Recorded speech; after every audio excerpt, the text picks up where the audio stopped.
NFL training camp begins next week, and I thought it'd be pretty good to give you guys some position battles as the Patriots start on Wednesday. Welcome into Patriots Today by Chat Sports. I am your host, Brett Alper. And before we get started, I got 5 position battles for you. If you're excited for football to be back on the field. Training camp's going to start, and before you know it, the preseason games will be on. We'll be live for those. So if you're ready for training camp on Wednesday, go ahead, hit that thumbs up icon. We get to see Drake May on the field. We get to see all the rookies, Kyle Williams. We get to see Milton Williams in action. Go ahead and like today's video if you're ready for football, because I've been waiting a long time for this. It's been a long month since we saw them last at Gillette Stadium. So let's start. I'm going to go with the first position battle that we have to look at, and I don't know if I want to call this a position battle, but this is just clear as day a competition, and that's with the left guards. You have 3 guys, because Wes Schweitzer, he retired, so there goes one position battle out there. So Cole Strange, Sidy Sow, and Tyrese Robinson are your 3 guys that are going to be competing for that starting spot. Now, I'll say this to start, because Cole Strange has been here. He's the first-round pick out of UT Chattanooga. It is his job to lose. He's the clear starter. And do we really want him to be the starter? When we've seen him on the field, he's not really been the most productive guy, and he also can't stay on the field. The biggest question going into training camp, going into this season at left guard is can he stay healthy for a full 17-game season? I really don't know, because we have not seen him since 2022 have that full season. He had that torn patella tendon, which kept him out most of 2023, and then last year he was only with the Patriots for 3 games. So is he really going to be productive? That's where the questions have to be made for Elliott Wolf and Mike Vrabel. For me personally, I don't like having Cole Strange as your starting left guard. He's not been productive. He lets up a lot of sacks. He can't really block that well. So for me personally, I'd like to see the Pats bring in a veteran guard, because I don't think Sidy Sow or Tyrese Robinson is going to be as good, if not better, than Cole Strange. So I'm looking to bring in just a free agent. And there's one guy that I'm looking at that would be perfect for this team, and it's Brandon Sheriff. I mean, last year, 17 games played with the Jaguars and no sacks allowed. He's 33 years old. So if you only sign him to a 1-year deal, because you already declined Cole Strange's 5th-year options, he's going to be a free agent. You bring in Sheriff, you kind of look for a trade with Cole Strange, and you probably won't have to get him on that high of a paying deal. And not to mention the Patriots have $60 million in cap space, so it kind of speaks for itself. So that's the guy I would go for. Cole Strange is probably going to be the starter, but I want to bring in a veteran left guard for this. The second, we're sticking with the offensive line. And I'm going to go with center. And you lost David Andrews because you cut him, and then he later retired. He was a Patriots legend, probably going to get that red jacket on one day. But going into this center position, you have Garrett Bradbury, and then you're kind of just up in the air. Like, is Garrett Bradbury the answer at center? And I really don't know, because if you watched his highlight tape while he was with the Minnesota Vikings last year, not great. Like, when Vikings fans saw that he was gone, they kind of rejoiced. Like, these stats, these PFF grades, they really don't help. 4 sacks allowed, 6 penalties. His pass blocking grade is awful, 48.2. Better on the run block, but you know with Drake May, this Josh McDaniels offense, they're going to look to pass the ball a lot more. That's where it comes into Jared Wilson. Your 3rd-round pick out of Georgia, and the Patriots love this guy. And Fortune in Foxborough, the 2nd episode, comes out today, so go and watch it. But if we watched episode 1, they were not giving up anybody so they could get Jared Wilson. They were not trading up. They're not letting any trades happen. They want this guy to be the starting center. Now, if you look at his stats compared to at Georgia, compared to Garrett Bradbury's, yeah, I know it's college football, but the SEC is basically almost pros at this point. It just means more. 79.6 overall. Like, pass blocking grade is insane. 85. Run blocking grade, 76. And the big thing compared to Garrett Bradbury, no sacks allowed compared to Bradbury, who was allowing more than 2. And I think when you're a center, that kind of means, like, we know that Jared Wilson can play left guard, and we talked about that's a position battle. But with Mike Vrabel, he said that he wants him to play. He wants him to learn the interior with both positions. But during OTAs, during minicamp, during rookie minicamp, we really didn't see him take many reps at guard. It was all center. So I think it's very possible that down the line, if he impresses during training camp, we could see Garrett Bradbury just completely drop to bottom of the depth chart, and Jared Wilson will get that start week 1 of the NFL season. For you guys, pick a starter.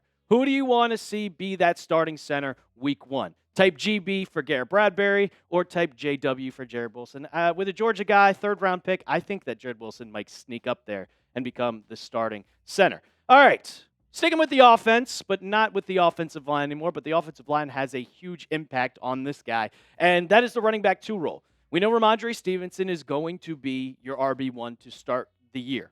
But then it kind of gets into a little question on who's going to be running back 2. Is it going to be Antonio Gibson, who was your guy last year, or is it going to be your 2nd-round draft pick, Travion Henderson, who I think could easily be a running back 1 down the line as we get later into the season?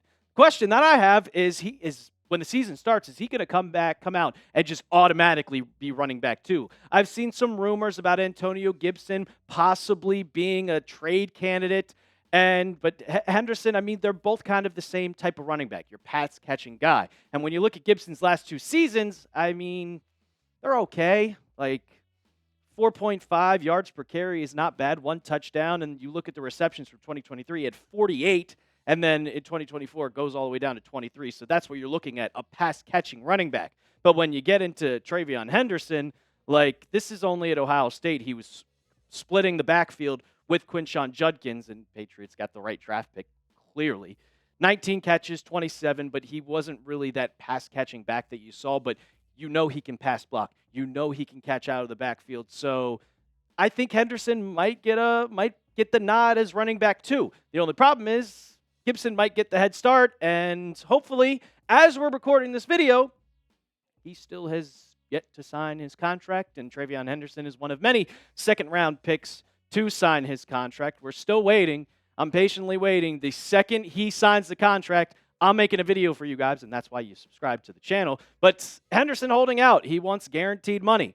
He wants to get that fully guaranteed contract, and when is it going to happen? We've seen the dominoes fall. Multiple. Every single day, there are more and more 2nd-round pick signings, so I think Henderson will end up signing it. You have about, what day is it today? It is the 18th. You have 1 day. Rookies report to training camp the 19th. So you got 1 more day to get this deal done. Hopefully Elliott Wolf and Henderson get something done. But the second he does, let's just be honest here. Henderson's going to win this job no matter what. You drafted him in the 2nd round. He is clearly the better running back than Antonio Gibson. If Lan Larison makes the roster, you might have to really look at Antonio Gibson looking to be traded or worse, even possibly a cut candidate. Got 2 more position battles left for you guys. But first, I have a deal for you. Like we've been doing all throughout this week, this Patriots hoodie was $70. Now it's $24. So if you want to rep the Pats this fall, when it actually starts to get cold, when it's not January or July when you're sweating, yeah, you can get your Patriots hoodie. Chatsports.com/Pats hoodie. We'll have that also, the link in the comments and description of today's video. So rep the Pats, support the show. Some of those proceeds get to go right here to Patriots today. So make sure you get your Pats hoodie today. It's chatsports.com/Pats hoodie. The 4th one, and we're not going to get to it just yet. I know we're going to talk about everybody's favorite position battle as going into this next week, but we're going to talk about the linebackers because you have your main linebacker in Robert Spillane. You have the Mike backer. But after that, there is so much depth on this roster where you're not 100% sure who's that next guy up going to be. You have Christian Ellis, and it's going to be between Christian Ellis, Jelani Tavai, and Jack Gibbons. But who is going to be that starter next to Robert Spillane?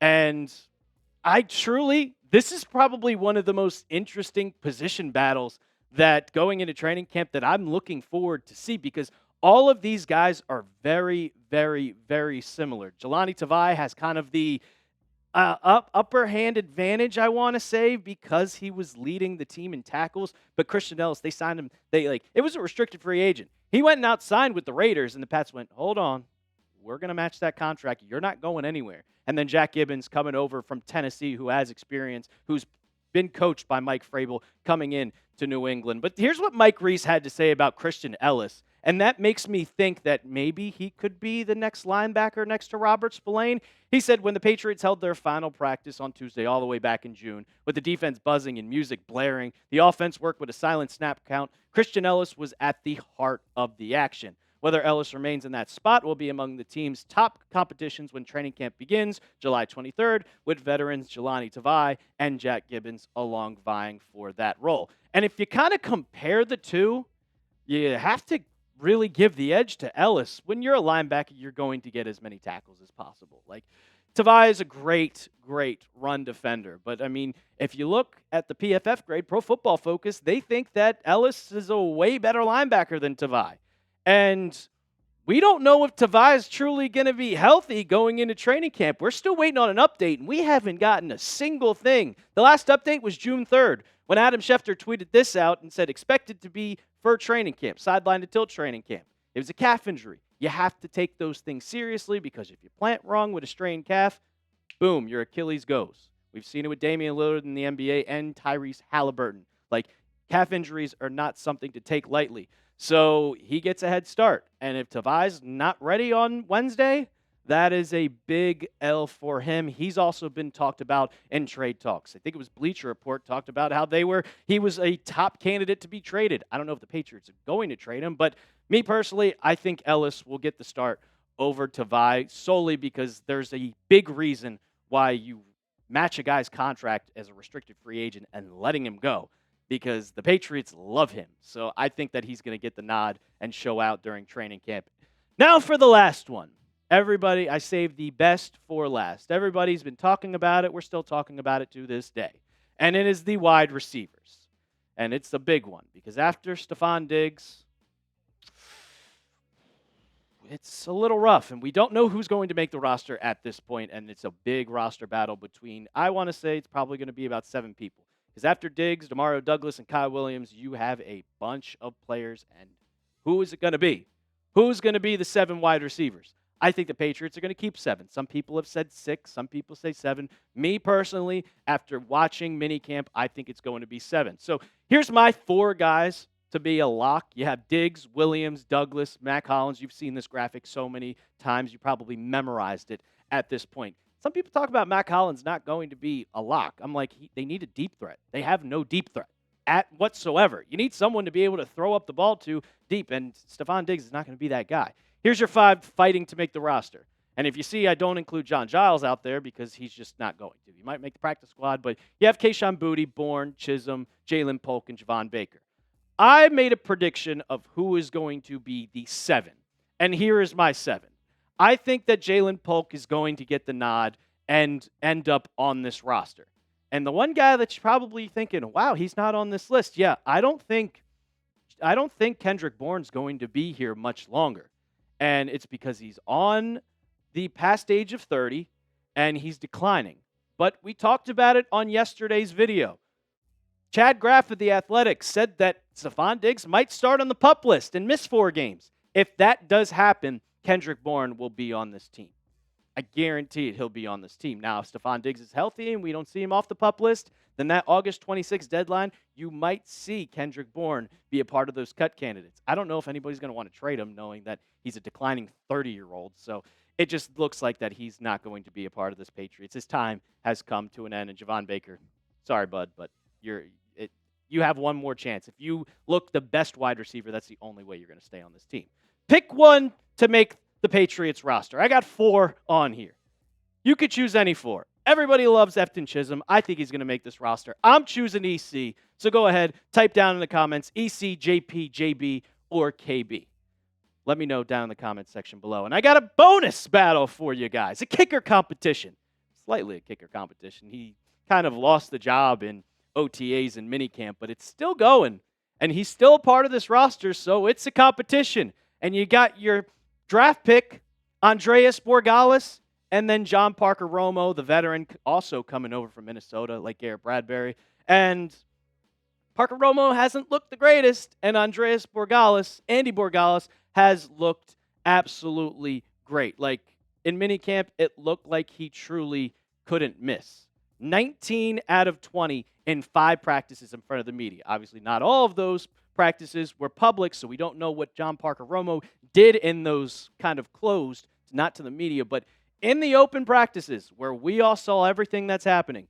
19 for 20 in 5 practices. I think that's a guaranteed lock, especially because you drafted him in the 6th round. So those are my 5 and maybe a little extra 6 position battles. We'll find out on Wednesday, and we got you covered right here on Patriots Today. So make sure you subscribe to the channel. And also, if you want to keep the conversation going, you can find me on social media at The Real Alper on both Twitter and Instagram. And as always, let's go Pats.